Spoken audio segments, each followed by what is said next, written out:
मन वाणी को पवित्र करते हैं, प्रभु का नाम लेते हैं।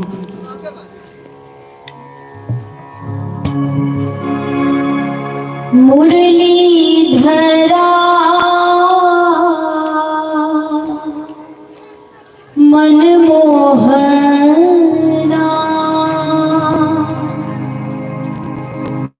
हे नंद नंदना, हे राधा माधवा। सभी गाएंगे बड़े भाव से, मीठी मीठी तालियों के साथ। मुरलीधरा मनमोहना, मुरलीधरा मनमोहना, हे नंद नंदना, हे राधा माधवा, हे नंद नंदना, हे राधा माधवा, हे नंद नंदना, हे राधा माधवा, हे नंद नंदना, हे राधा माधवा। मुरलीधरा मनमोहना, मुरलीधरा मनमोहना, हे नंद नंदना, हे राधा माधवा, हे नंद नंदना, हे राधा माधवा। मुरलीधरा मुरलीधरा मनमोहना, मनमोहना, मुरलीधरा मुरलीधरा मनमोहना, मनमोहना, मुरलीधरा मनमोहना, मुरलीधरा मनमोहना, हे नंद नंदना, हे राधा माधवा, हे नंद नंदना, हे राधा माधवा, हे नंद नंदना, हे राधा माधवा, हे नंद नंदना, हे राधा माधवा। मुरलीधरा मनमोहना, मुरलीधरा मनमोहना, हे नंद नंदना, हे राधा माधवा, हे नंद नंदना, हे राधा माधवा, हे नंद नंदना, हे राधा माधवा, हे नंद नंदना, हे राधा माधवा। मुरलीधरा मुरलीधरा मनमोहना, मनमोहना, मुरलीधरा मुरलीधरा मनमोहना, मनमोहना, मुरलीधरा मनमोहना, मुरलीधरा मनमोहना,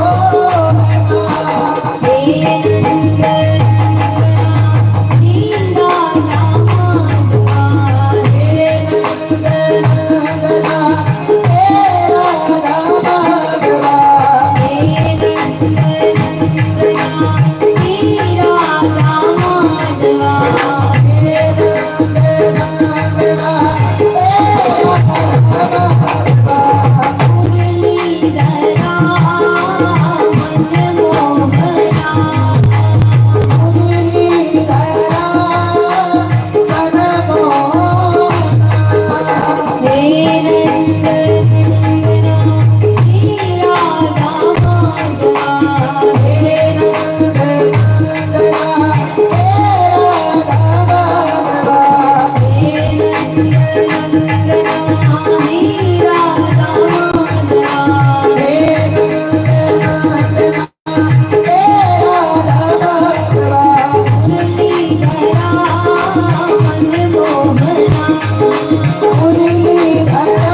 कृष्ण कन्हैया लाल की जय हो सांवरिया सेठ की जय हो भक्त वत्सल भगवान की जय हो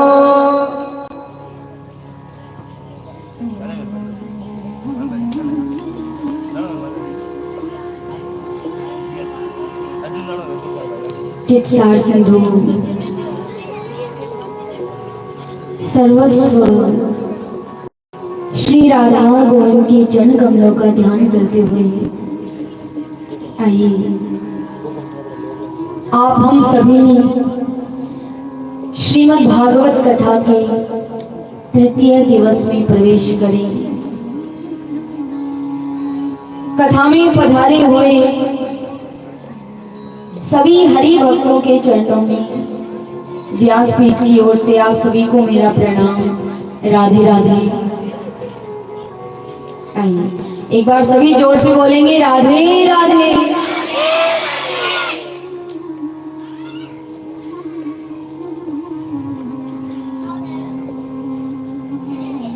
आइए महाराज, कल हमने बड़े ही ध्यान से प्रेम भाव से सबने कथा सुनी। सबने ध्यान से कथा सुनी ना कल? तो कौन सी कथा सुनी कल आपने, बताओ? ध्यान से सुनी थी तो बताओ फिर।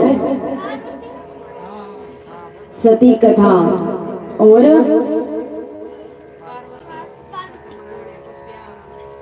वो आ गई कथा। और कथा कौन सी सुनी?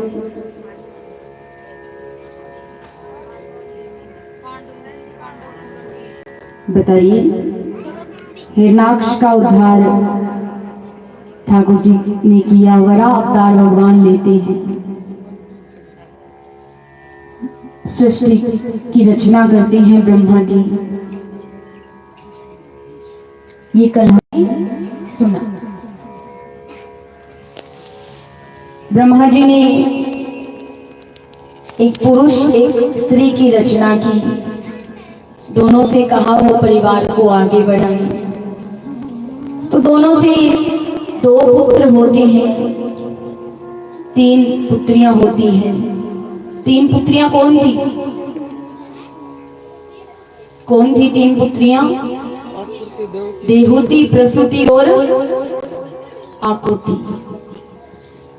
2 पुत्र हुए, उतानपाद और प्रियव्रत। 3 पुत्रियां, इनकी कथा हमने कल श्रवण की। 2 पुत्र कौन? उतानपाद और प्रियव्रत। उतानपाद का विवाह होता है सुनीति नामक कन्या से। जब कोई संतान नहीं होती तो संतान के लिए दूसरा विवाह किया जाता है सुरुचि नामक कन्या से।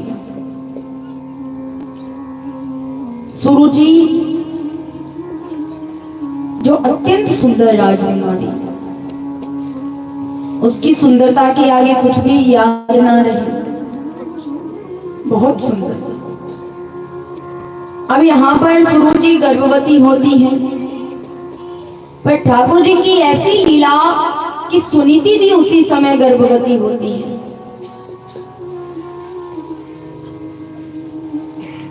अब यहाँ सुनीति गर्भवती होती है, दोनों के बालक होते हैं।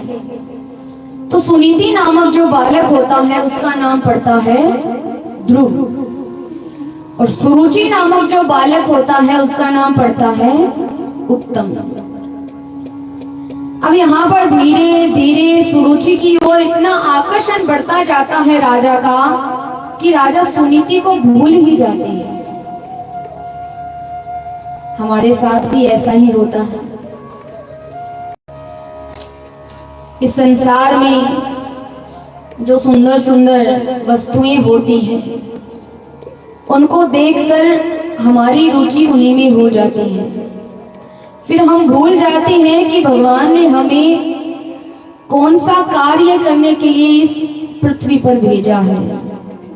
ये मानव जीवन भगवान ने हमें क्यों प्रदान किया है। जब तक माता के गर्भ में रहते हैं सब याद रहता है। खूब भगवान से प्रार्थना करते हैं कि प्रभु मुझे यहाँ से बाहर निकालो, मैं आपका खूब नाम जाप करूंगा, खूब सेवा के कार्य करूंगा, कभी गलत राह पर नहीं चलूंगा, एक बार मुझे यहाँ से बाहर निकालो तो सही। खूब प्रार्थना करता है, पर जैसे ही बाहर निकलता है सब भूल जाता है। इस संसार की वस्तुओं में इतनी रुचि बढ़ती जाती है कि सुनीति को भूल ही जाते हैं। भूल जाते हैं कि भगवान ने हमें क्या करने को भेजा है और हम क्या कर रहे हैं। और सारे कार्य करते हैं, पर जो कार्य करने के लिए भेजा गया है हमें वो कार्य नहीं करते।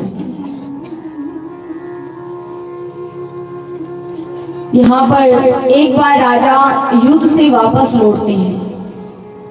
हर बार तो सुनीति के पास जाते थे, पर इस बार तो वो मिलने भी नहीं गए, सीधा सुरुचि की ओर जाते हैं, सुरुचि के पास जाते हैं। महाराज राजा रानी पुत्र उत्तम के साथ बैठे हुए हैं, द्वारपालों से कहते हैं कि किसी को भी अंदर मत आने देना। बातें कर रहे हैं राजा रानी पुत्र उत्तम के साथ। इधर ध्रुव जी को पता चलता है कि पिताजी युद्ध से वापस आ गए हैं। दौड़ते हुए आते हैं, छोटे से ध्रुव जी, छोटा सा बालक, दौड़ते हुए आते हैं। द्वारपाल उन्हें रोकते हैं, कहते हैं राजकुमार आप अंदर नहीं आ सकते। ध्रुव जी ने कहा क्यों नहीं आ सकता? बोले हमें महाराज ने मना किया है कि किसी को भी अंदर मत आने देना। अगर हमने उनकी आज्ञा का पालन नहीं किया तो वो हमें दंड देंगे। ध्रुव जी कहते हैं अच्छा, अगर मेरी आज्ञा का पालन नहीं करोगे तो मैं तुम्हें दंड नहीं दूंगा। महाराज के दंड से तो मैं तुम्हें बचा लूंगा, पर मेरे दंड से तुम्हें कौन बचाएगा? और यहाँ पर द्वारपाल मान जाते हैं, ध्रुव जी को अंदर आने देते हैं। ध्रुव जी दौड़ते हुए आते हैं और आकर पिताजी की गोद में बैठ जाते हैं। अब यहाँ सुरुचि थोड़ी देर तो देखती है, फिर सुरुचि से देखा नहीं गया और उसने ध्रुव जी का हाथ पकड़कर नीचे उतार दिया। अब जैसे ही ध्रुव जी को नीचे उतारते हैं, राजा एक बार के लिए तो खड़े होते हैं, पर फिर सुरुचि की ओर देखकर वापस बैठ जाते हैं। ध्रुव जी कहते हैं पिताजी यकीन ही नहीं होता कि आप इतना बदल गए। पहले आप जब भी आते थे मुझसे मिलने आते थे, मैया से मिलने आते थे, पर इस बार तो आप हमें देखने भी नहीं आए। सुरुचि कहती है अपने पिताजी से क्या पूछता है, अपनी माता से जाकर पूछ। ध्रुव जी कहते हैं तो आप बता दीजिए पिताजी इतना क्यों बदल गए? बोले मैं नहीं, मैं तो छोटी माता हूं। ध्रुव जी ने कहा माता छोटी बड़ी नहीं होती, माता तो माता होती है। सुरुचि कहती है सुनना है तो सुनो, मैंने तुम्हें गोद से इसलिए नीचे उतार दिया क्योंकि तुम्हारा स्थान अब उत्तम को दे दिया गया है। अब ना तो तुम इस राजमहल के राजकुमार हो और ना ही तुम्हारी माता महारानी है, वो दासी है। ध्रुव जी कहते नहीं, मेरी माता दासी नहीं है, वो महारानी है। बोले महारानी थी, अब वो स्थान मुझे मिल गया। तुम्हारा स्थान पुत्र उत्तम को मिल गया। ध्रुव जी कहते हैं उत्तम को जितना मिले मुझे उतनी प्रसन्नता है, मुझे तो बस पिताजी की गोद में बैठना है। सुरुचि कहती है पिताजी की गोद में बैठना है तो भगवान विष्णु से जाकर कहो कि अगले जन्म में वो तुम्हें मेरी कोख से जन्म दे, तभी तुम इनकी गोद में बैठ सकते हो, अभी जाओ यहाँ से। खूब डांट लगाकर सुरुचि ध्रुव जी को भगा देती है वहां से। ध्रुव जी बहुत रो रहे हैं, दौड़कर अपनी माता सुनीति के पास आते हैं, आकर बहुत रो रहे हैं। सुनीति कहती है, मुझे भूल गए थे, इस बात का इतना दुख नहीं, आज अपने बेटे को ही भूल गए। सुनीति कहती है कि अरे एक मनुष्य की गोद में बैठने के लिए इतना रो रहे हो, अगर बैठना है तो भगवान विष्णु की गोद में बैठो, उनकी गोद में बैठ गए ना तो उनकी गोद से तुम्हें फिर नीचे कोई नहीं उतार सकता।